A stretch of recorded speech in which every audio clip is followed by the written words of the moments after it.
Hello teachers, तो training assessment के लिए डाटा प्राइवेसी एंड प्रोटेक्शन के असेसमेंट पर क्लिक करने के बाद आपको एक 3 अटेम्प्ट मिलते हैं। Stay calm and focused. अपना आंसर की शुरू करते हैं। फर्स्ट क्वेश्चन पूछा जा रहा है आपसे, जिसके अंदर लिखा हुआ है कि इनमें से कौन सा जो है सेंसिटिव डाटा कंसिडर होता है। तो हमारा फ़ोन नंबर सबसे ज़्यादा सेंसिटिव होता है, बिकॉज सारी चीज़ें उसी से लिंक होती हैं। तो सही क्वेश्चन आंसर हो जाएगा phone number. Okay, which of the following is consider sensitive data. Next है हमारा क्वेश्चन, दैट इज़, ये थोड़ा स्लो चल रहा है, इनमें से कौन सी जो बेस्ट जो है प्रैक्टिस नहीं कंसिडर होती डाटा प्राइवेसी में। तो पब्लिक वाईफाई को यूज़ करना इज़ बैड प्रैक्टिस, उसको रिकमेंड नहीं किया जाता है। नेक्स्ट क्वेश्चन आ जाता है आपका कि थोड़ा स्लो है। नेक्स्ट है, which of the following is right provided by data protection no. हमें क्या राइट प्रोवाइड करता है, तो वो हमें प्रोवाइड करता है कि right to access personal data, सिर्फ हम अपने पर्सनल डाटा को एक्सेस करें, यही डाटा प्रोटेक्शन कहता है। जो डीपीडीपी एक्ट है 2003, उसका मेन पर्पस क्या है, हमारी जो पर्सनल डाटा है उसको प्रोटेक्ट करना, protect client citizen personal data. Okay, right to safety, protect consumer को किससे प्रोटेक्ट करना है, हार्मफुल गुड्स और उससे। व्हाट शुड एम्प्लॉयज़ डू, अपने डाटा को वर्क प्लेस पे सेव करने के लिए रेगुलरली अपने पासवर्ड्स को, एनक्रिप्ट सेंसिटिव डाटा को यूज़ करना कहा जाता है। कौन सा जो है राइट इंश्योर करता है कि हमें करेक्ट और कंप्लीट इन्फॉर्मेशन मिले प्रोडक्ट्स के बारे में, तो right to information. Data breach क्या होता है, जब हम अनऑथराइज्ड एक्सेस और एक्सपोजर होता है कॉन्फिडेंशियल डाटा को, तो वो होता है हमारा data breach. Complete the following saying free app economy, if the service is free you are the product. Which technology vector is most responsible for turning homes clients to data factories. तो smart spaces है, AI and smart space.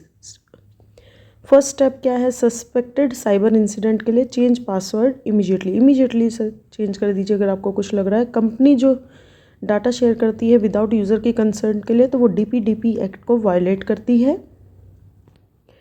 कौन सा act replace हुआ है consumer protection act से, consumer protection act 2019 जो है वो रिप्लेस किया गया है 1986 के बाद।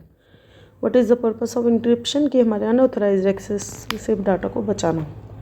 कंसेंट का क्या मतलब है, कि स्पेसिफिक हो और इन्फॉर्म्ड हो कि कितनी चीज़ें एक्सेस करनी है, कितनी चीज़ें नहीं करनी है। एक पर्सन है जो व्यू अपडेट करता है, तो उसका क्या होता है कि reduces the person type. What should teachers ensure while conducted, online class करने के लिए क्या करना है, तो स्टूडेंट के डाटा को प्रोटेक्ट करना है, ना कि दूसरों को लीक करके देना है। नेक्स्ट है, डीपीडीपी एक्ट के अंदर डाटा प्रिंसिपल किसको कहा जाता है, आप हो डाटा प्रिंसिपल, क्योंकि आपके ही डाटा को प्रोटेक्शन के बारे में बात चल रही है। In analogy the lock and the curtain, इसका क्या मतलब है, कर्टेन कहता है हमारा डाटा प्राइवेसी को, मतलब लॉक तो लगा लिया, बाहर से सिक्योर कर लिया, लेकिन डाटा को प्रिवेंट करना है ऐप के फ्रॉड को। बायोमेट्रिक लॉक इसलिए काम आता है, जो एआई बैंक सिस्टम है उसमें एल्गोरिथम डिस्क्रिमिनेशन होती है कि बैड रिस्क है हमारा आउटकम। कंसेंट मैनेजर क्या होता है, वो हमारा एक नया प्लेटफॉर्म है जो हमारी कंसेंट सेटिंग्स को मैनेज करता है। वाईफाई नेटवर्क है, जनरली अनसेफ किस लिए होता है, क्योंकि पब्लिक वाईफाई होता है, वही हमारा अनसेफ होता है सेंसिटिव एक्टिविटीज़ के लिए। इनमें से कौन सा लीगल फ्रेमवर्क है वो जो प्रोटेक्ट करता है, हमारा HPAA है। उसके बाद एक बड़ी ऑर्गेनाइजेशन है, वो डिफरेंशियल पॉलिसी अलाउ करती है, तो इसका ऑप्शन नंबर A हो जाएगा आंसर। डाटा प्रिंसिपल है, which of the following is your duty to not impersonate another person, दूसरे पर्सन के बारे में खुद ना रिएक्ट करना कि मैं वो पर्सन हूँ। डाटा प्रिंसिपल क्या कहता है, which team is typically responsible for managing and protecting, तो वो आ जाएगा what should you never share with anyone, OTP और पासवर्ड नहीं शेयर करना चाहिए।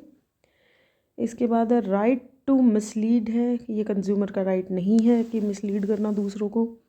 वेरीफिएबल पर्सनल कंटेंट क्या होता है, ये होता है कि अपने जो पर्सनल कंसेंट है उसी को वेरीफाई करना और उसको अकॉर्डिंगली दूसरों को परमिट करना। तो यहाँ आपके 30 के 30 क्वेश्चन अटेम्प्ट होते हैं, तो मेरा जो है आंसर बिल्कुल सही है, आप देख लीजिएगा। आप इस तरीके से इनको देख सकते हैं, आपको सर्टिफिकेट मिल जाएगा।